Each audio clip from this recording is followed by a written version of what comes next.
first time in a long time, I asked a couple of guys, do you just watch the small sample size that you've gotten this season, or do you go back 2 years? And a lot of them said you can't really go back 2 years. That's too far to kind of check out a player. And you kind of understand who Deshaun Watson is, and then you just evaluate what you have this season. When you watched the tape, did you see a serious difference from Jacoby Brissett to Deshaun Watson? At the time, Jacoby Brissett wasn't playing terrible when he faced the Browns or faced the Steelers and beat the Steelers in week 3.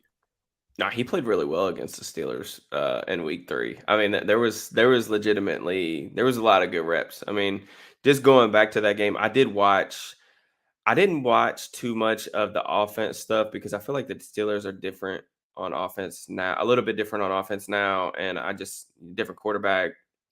The Browns defense has changed so much, so I didn't really think it was pertinent to watch that, but I did watch the Browns offense.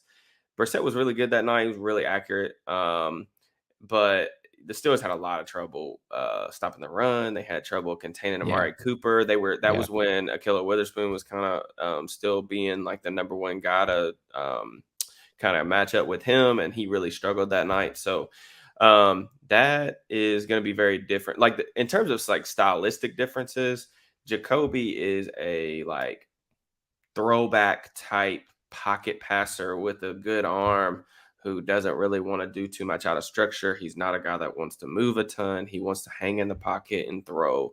Watson is a different guy because he's an athletic passer who does like thrive out of structure, but can create some things from inside the pocket as well. But, just in terms of like how their offense has changed, I think the numbers would probably bear it out too if I had to look, but it seems like a little more play action. That's what somebody told me. A player told me yesterday is there's a lot more play action.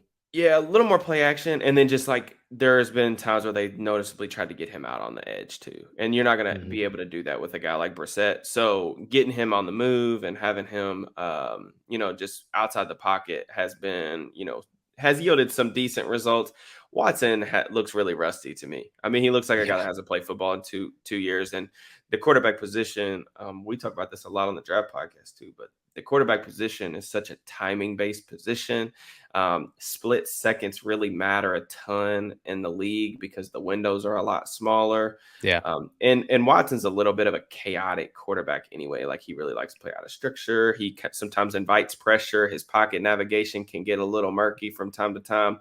He just looks rusty. And I figured that was going to be the case. But make no doubt about it, he has not played well, and the Browns are going to need him to play much closer to the version that he was in Houston next year, or else this thing could go pretty sideways quick because the guaranteed money, it has the potential to be a disaster like nothing else we've ever seen in the NFL, and that includes Russell Wilson's contract. Wow, that's a big statement. Because of the guaranteed money. Well, it's a big statement. It's a bad year. Here's the deal.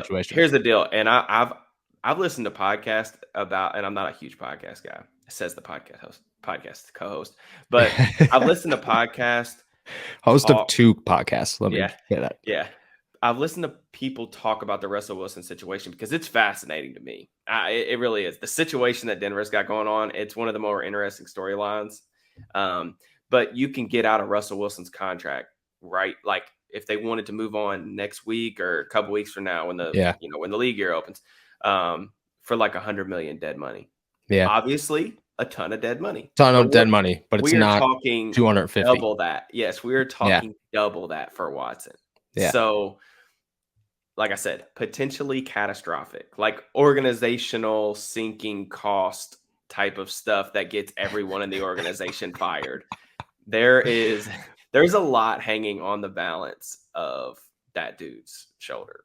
Dude, we have talked about the Cleveland Browns for 10 minutes now, and what we've talked about is how their 2 defensive stars, at least one defensive star, is fighting with another one and using Tomlinisms to describe it, and how they might be in the worst quarterback situation of all time if it doesn't turn around next season. It's good.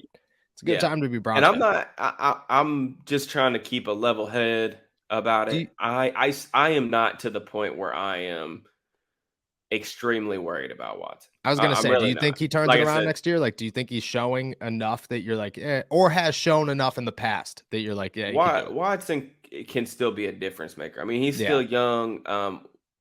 We gotta see what this looks like next year. But here's the thing, like his off the field stuff is not going to lend him any, you know, he's not going to get much leeway in the Yeah. national media or the spotlight or anything like that. So that's the thing. Like next year, if things go sideways, even in the first month of the season, Stefanski's job's on the line, Barry's job on line. Like there's a lot of things that could happen pretty quickly next year if they get off to a poor start, especially with him.